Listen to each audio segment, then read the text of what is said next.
Monsieur Mignoux, je voulais vous remercier pour cette présentation qui a été didactique, alléchante, rassurante. Et je voudrais aussi remercier les services pour ce travail de vulgarisation qui n'est jamais simple et qui a été réussi. Cette présentation est rassurante et sert à démontrer que les temps sont difficiles, certes, mais que la ville est entre de bonnes mains.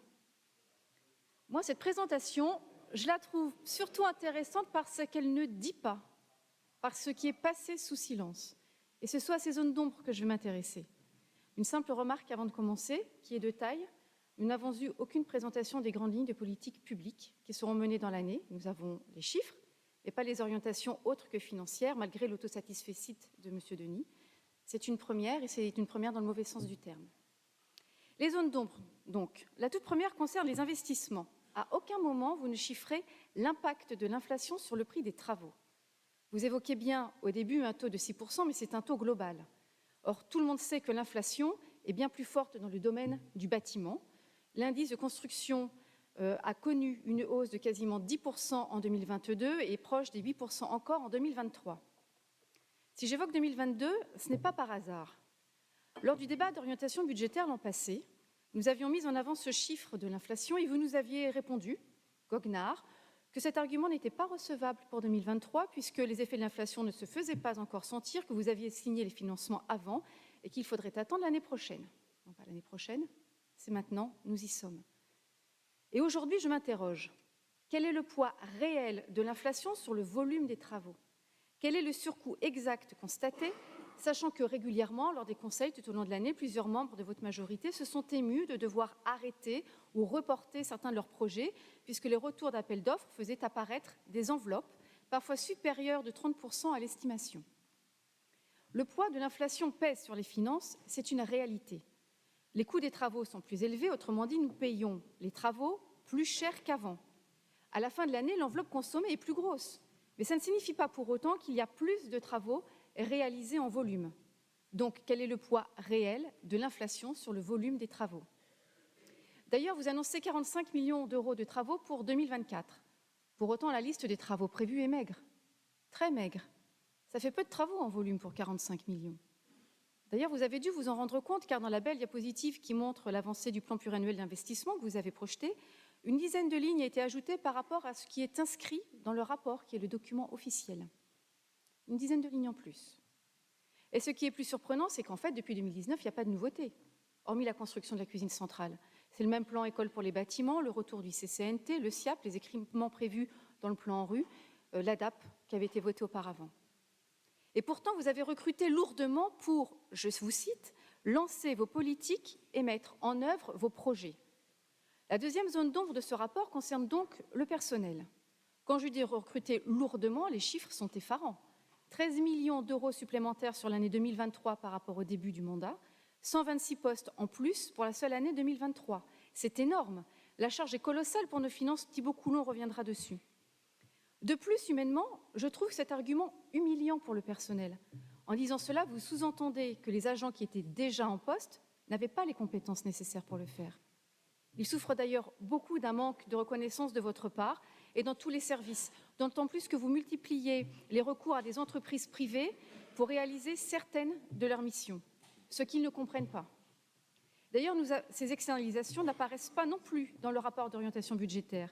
Nous en avons pourtant déjà plusieurs fois demandé la liste exhaustive. Une nouvelle zone d'ombre.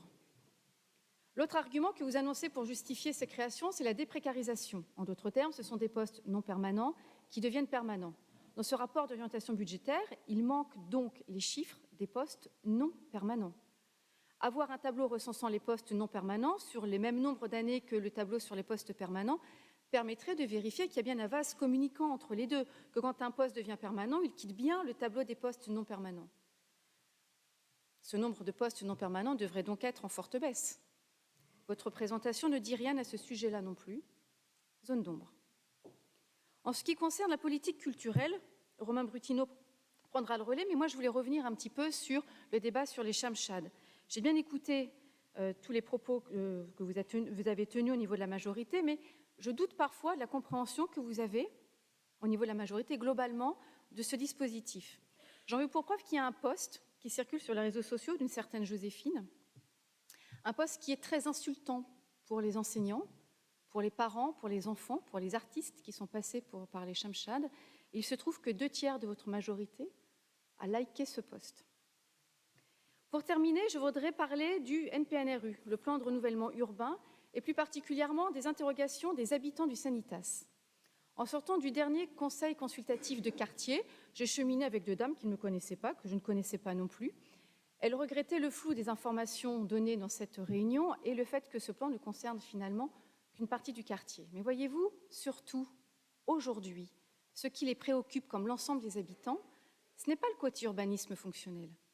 On ne peut pas dire que le quartier est en déshérence. Il y a des équipements et des services publics, la proximité de l'hypercentre renforcée par la desserte avec le tram, des commerces de proximité, un marché bi-hebdomadaire, un maillage associatif serré dont une forte présence du centre social et une campagne de rénovation des logements mise en place sous notre mandat.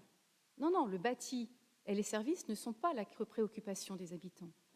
Leur préoccupation majeure, c'est ce que vous appelez le vivre ensemble. Un vivre ensemble attaqué de façon continuelle par les trafics illicites. Le propre du trafic, c'est de se faire en marge de la société pour pouvoir s'épanouir tranquillement. Les trafiquants ont donc tout intérêt à cultiver la sécession des quartiers par rapport au reste de la société pour garder un business florissant. Et pour ça, ils n'hésitent pas à jouer du communautarisme, notamment et surtout religieux. Le sondage IFOP du 8 décembre sur la laïcité est d'ailleurs édifiant. Non seulement les valeurs de la République ne sont pas comprises, elles sont même déformées et haïes. Le plus grave, Monsieur Denis, c'est que votre parti politique joue les pyromanes en usant et abusant de la culture de l'excuse. Pour tout le temps.